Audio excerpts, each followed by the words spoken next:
बहुत पुरानी बात है। राजस्थान के एक छोटे से गांव रूपगढ़ में दो बहनें रहती थीं। बड़ी का नाम गौरी और छोटी का नाम राधा। दोनों का रिश्ता सिर्फ खून का नहीं था, बल्कि आत्मा का था।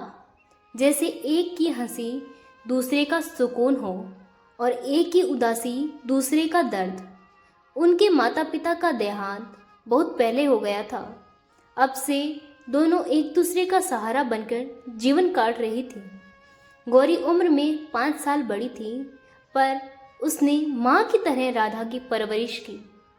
भूखी रहती पर राधा को दूध पिलाती, अपने कपड़ों को छोड़कर उसके लिए नया दुपट्टा लाती। और जब राधा की आंखों में आंसू आते तो गौरी का दिल कांप उठता। गांव में लोग कहते थे, इन दोनों बहनों में भगवान बसता है। समय बीतता गया, राधा जवान हुई।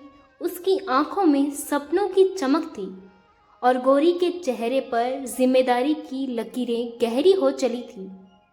एक दिन गांव में एक नया स्कूल मास्टर आया। नाम था अरुण।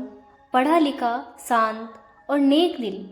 गांव के कई लोग अपनी बेटियों को पढ़ाने लगे। राधा भी उन्हीं में से एक थी। धीरे धीरे अरुण की बातों में राधा को सुकून मिलने लगा। उसे लगता कि जैसे पहली बार किसी ने उसकी दुनिया को समझा हो।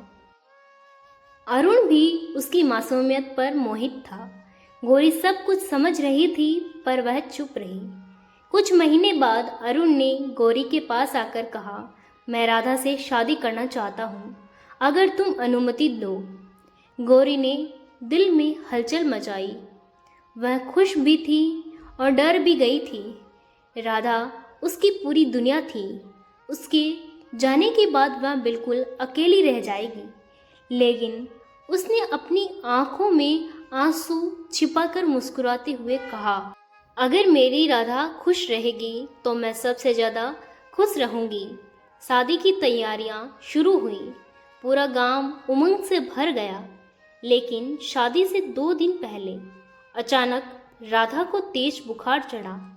पहले सबने सोचा सामान्य है, पर जब उसकी सांसें फूलने लगी तो गौरी उसे गोद में उठाकर शहर के अस्पताल ले आई। डॉक्टर ने जांच की और कहा, बहुत देर हो चुकी है, उसके शरीर में जहर फैल चुका है। किसी ने बताया कि शायद कुएं का पानी दूषित था। गौरी ने रोते हुए डॉक्टर से कहा, मेरी जान ले लो, बस मेरी बहन को बचा लो। लेकिन जिंदगी कभी सौदा पर नहीं मिलती। राधा को होश आया।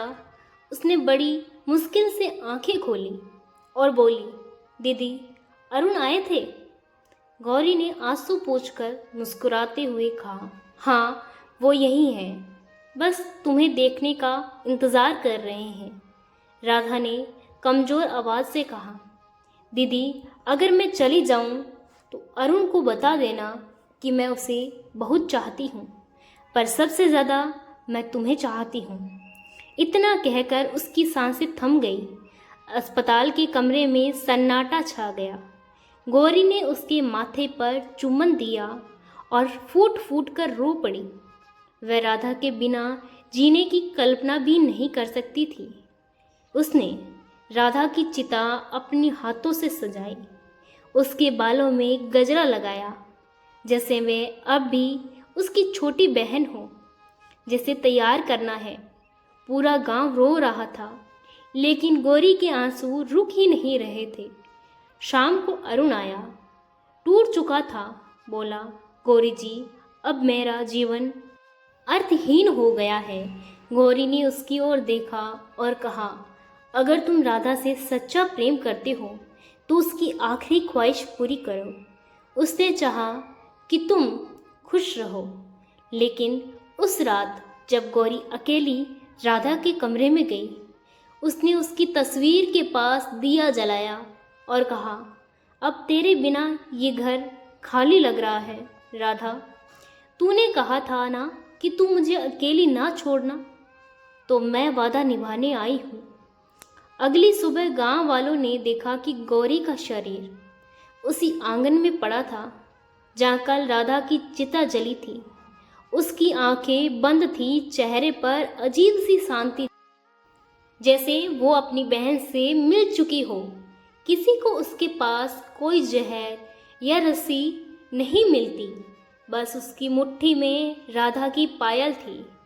गांव के लोग कहते हैं कि उस रात हल्की बारिश हुई और आसमान में 2 इंद्रधनुष एक साथ दिखाई दिए, जैसे दोनों बहनें एक दूसरे का हाथ थामे ऊपर चली गई हो। अरुण ने दोनों की चिता के पास बैठकर पूरी रात बिताई, बिना कुछ बोले।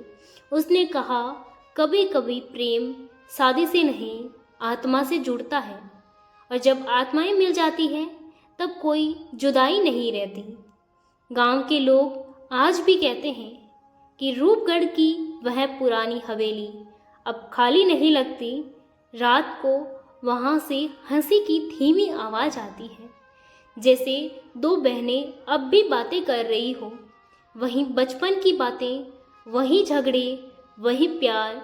कोई बच्चा गलती से वहाँ चला जाए तो कहता है, मुझे 2 दीदियाँ मिली जो बहुत सुंदर थी और कह रही थी, अपनों को कभी अकेला मत छोड़ना। कहानी खत्म नहीं होती, क्योंकि प्रेम सच्चा होता है, वह मरकर भी जिंदा रहता है। और यही गौरी और राधा की कहानी है, 2 बहनों की ऐसी दास्ताना जिसने सबको सिखाया कि खून का रिश्ता सिर्फ शरीर से नहीं, आत्मा से जुड़ता है। जो कभी भी इस कहानी को सुनता, उसकी आंखें भर आती और दिल में एक सवाल उठता, क्या आज भी कोई ऐसा प्रेम, ऐसी निष्ठा, ऐसी बहनें कहीं मिलती है?